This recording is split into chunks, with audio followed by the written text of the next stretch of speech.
Hello, I'm finally going for a fun ride because it's evening and it's kind of cool.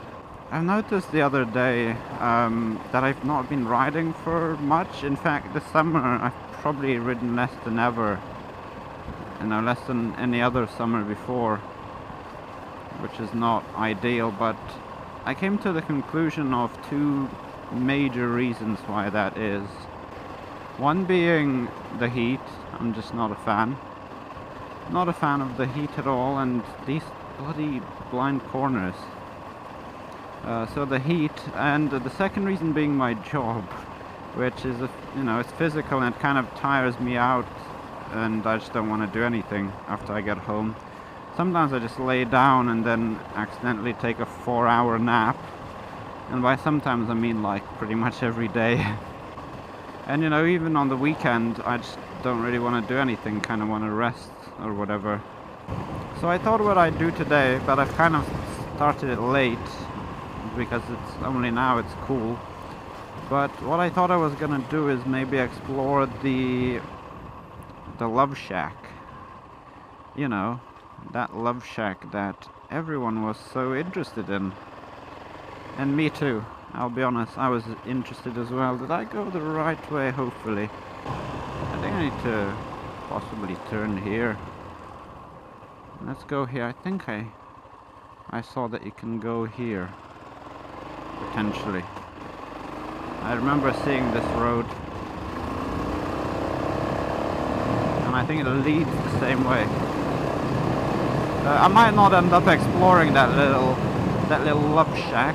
And by love shack, of course, I mean dogging house.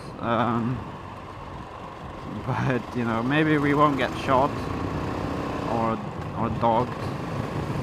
I don't want either of those things to happen.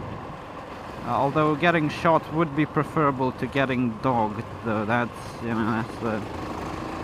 what I'm gonna say. I am speeding a little bit, but good thing speeding isn't illegal. It's just frowned upon by the law. Oh look, the moon's there. It's gonna get dark soon. That's another thing. I went on holiday actually to Isle of Skye, and I thought, well, this is a brilliant place. I'd love to live here. And it was much, cooler. Well, I say it was much cooler. It was much cooler on the mountains and stuff, but down in towns and generally down low, it actually wasn't that much cooler. Yeah, somewhat, but Yate? I don't want to go to fucking Yate. Shit. That's the one thing I did not want to do, is to go to Yate. Alright, I think there could potentially be a roundabout up ahead. I do not want to go into Yate town centre. It's a pain in the ass. Honestly.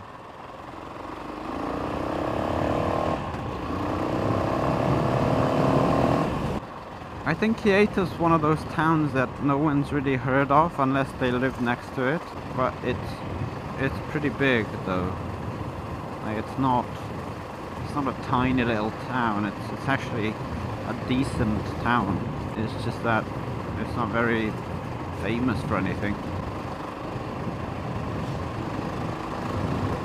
No, not. Well, in bike culture, that is considered to be a dick move. Oh my god, shall we? Why don't you make darker visors? Because I cannot see shit. Actually, I went to meet Phil 480 as well on the Svengali ride, and someone asked me if I don't get in trouble with this visor, and I just thought, well, oh shit, that's where I need to go. God damn it. And I just said, well, this is actually one of the lighter visors I've got. So no, I don't get in trouble. I wish it was darker, in fact, because why is there a bench there? What is the purpose of just having a random bench? I see this quite often. You never have places to sit down where you need them, but here's a random bench in the middle of nowhere, just in case. Whoa, 60! I can go 60 here, and I shall. Okay, I shall not go 60. It's a bit scary, actually. It's a bit scary, this. Going 60 here. Yep, still going 50 basically. It was still scary. I've just realized I've got a dark visor and I've got to go home before it gets dark, so yeah, that's gonna be fun. That's another weird thing. When I was up north, you'd look outside at midnight, it'd be kind of light still. It wouldn't be light, but it wouldn't be like completely dark either. Oh, what's going on here?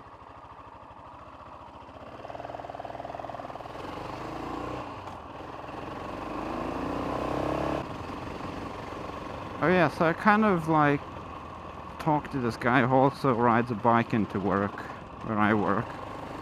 But he rides just like a Chinese 125, which is definitely not, got the bike bug. He's just using it for transport, which is fine.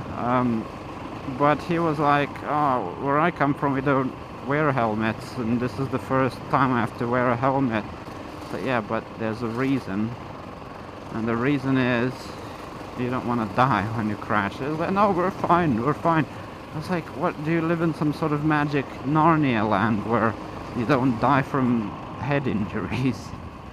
But yeah, so I just thought, well, that's stupid. Just, your country, you might not need a helmet in your country, but it doesn't mean that you're going to be fine if you crash. It's just that your country doesn't really care about people.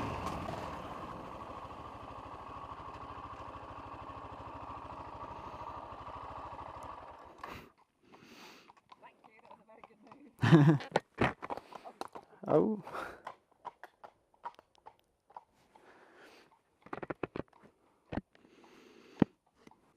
I think me opening the visor scared the horse.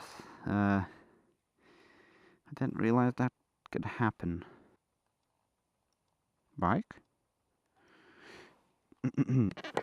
Bike? Yeah, it appears my bike won't start. So that's funny.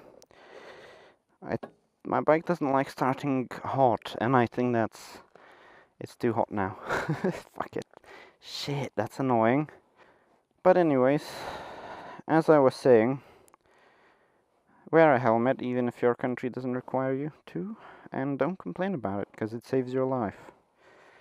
And I'll be back to you when I try to start it again, or if I have something clever to say. The view is nice though, so it's not too bad. Okay, so I have no idea what I've done, but the bike won't even turn over or anything. So what I'm gonna do is I'm gonna sweat my ass off by pushing it up this hill and try and bump start or something, I don't know. So that's the annoying thing when your bike doesn't have a kickstart. You don't know if it's just the electrical problem. Never had this happen to me before, by the way. Luckily we have this big old hill here. That's nice.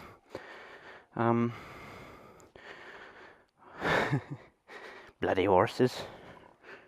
Bloody horses.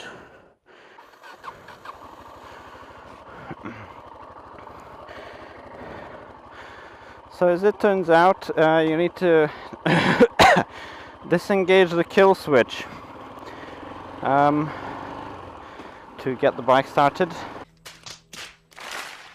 You have to not be an idiot as well. That's another big one. Don't be a fucking idiot. I was gonna try and bump start the bike and everything. I can't believe opening my visor scared the horse though. That's pretty funny and kind of bad at the same time. Shall we need to stop making such loud visors? Right, so where was that? Oh yeah, there it is. There's the love shack. Oh fuck. This is dirt. I can't see shit. It's dark.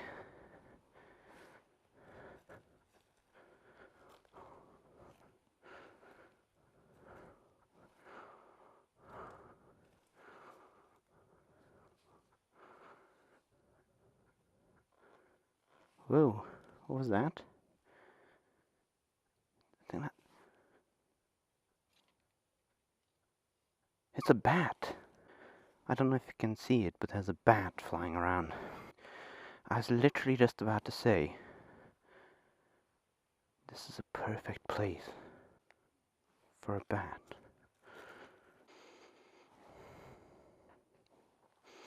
Hello. Yeah, I was about to say, before I was rudely interrupted. Seems like it's like a pretty perfect place for bats to live in. Especially the rare ones that we got. I'll tell you something about bats in a minute, but first, I just wanna... Yeah, it's definitely a bat. Let me quickly just... It's a big bat as well. It's a fucking big one.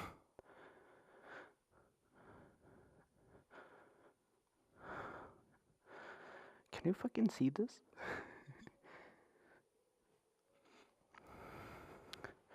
Seems to be like an old generator or something in here.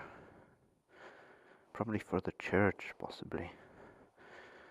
Okay, I don't want to harass the bat though. I don't want to harass the bat too much, so I'm gonna fuck off. But this is pretty cool. And funny enough, I work with bats now. Well, kind of. I've not actually worked with them for a month now. For some reason they've just not called me to work with bats for like a whole month. But it is a 0-hour contract, so I wouldn't be surprised if this wasn't like left specifically for bats. Let's not go down on this gravel. But yeah, so since I work with bats now, I'll tell you some interesting things about them. So first thing being, why did I just scream that? First thing being, and a bit of citation needed here. I'll correct myself on the screen because I don't actually remember this 100%, but I do remember something like that. So there's 18 species of bats in the UK, and only 2 of them hang upside down, right? The rest of the bats, they like to crawl into little spaces and just cling on with all fours and stay there. So these 2 species of bats, I don't remember if they're big or small ones, but they're both only found in southwest England and Wales, which is pretty rare. And if I remember correctly, both of these bats like big open spaces. You might have seen bats flying about though. They do fly quite low, some of them. There is one bat species that flies quite high up, but actually I think they're the only... The one that flies high up, it's a bit weird because the younger you are, the more likely you are to hear it with just your ears, but once you get older, you actually are not able to hear it anymore. So kids might be able to hear bats, actually, those bats that fly high up, but you as an adult may not be able to. However, I have done a survey before where there were just bats flying around me, and I took off my headset from the recorder thing, and I've actually heard the bats squeaking, the ones that were flying around me. Very, very faint squeaking, but it was squeaking. But anyways, I've actually been on the same survey. We tried to survey this rare bat that lived in a shed or a cellar of this person. And it was one of those secondary survey, like you do surveys every so often after the initial ones just to see how it's going. So it was one of those surveys, and the only reason I got invited on that one is because it was on a Friday and no one else wanted to go, but I'm glad I did because we actually got to see that bat, one of the rare ones, and it was hanging upside down, and basically on the microphone all the bats sound different. Some sound similar, but most sound different. And this lady that I went with, she was like, if you hear this UFO sound, you know that it's that bat. It'll sound like nothing else. And I was like, come on, how much like a UFO can it sound? And once I heard it, I was like, yep, that definitely sounds like a UFO.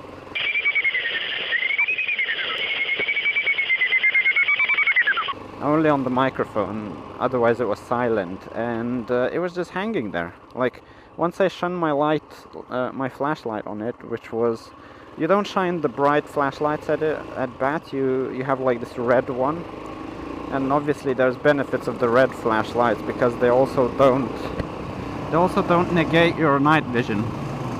When your eyes adapt to the darkness, if you turn normal light on, you won't be able to see again until your eyes adapt again. But with the red light, this effect is minimized. So that's some bat facts for you. I now need to race back home against the sun because I've not got a light visor with me like an idiot. So yes, see you in the next one, which will, who knows what that would be. I have recorded the Svengali ride as well, but I didn't really do it for the video. I just wanted to chat with Phil, really. So I'm probably not gonna use it.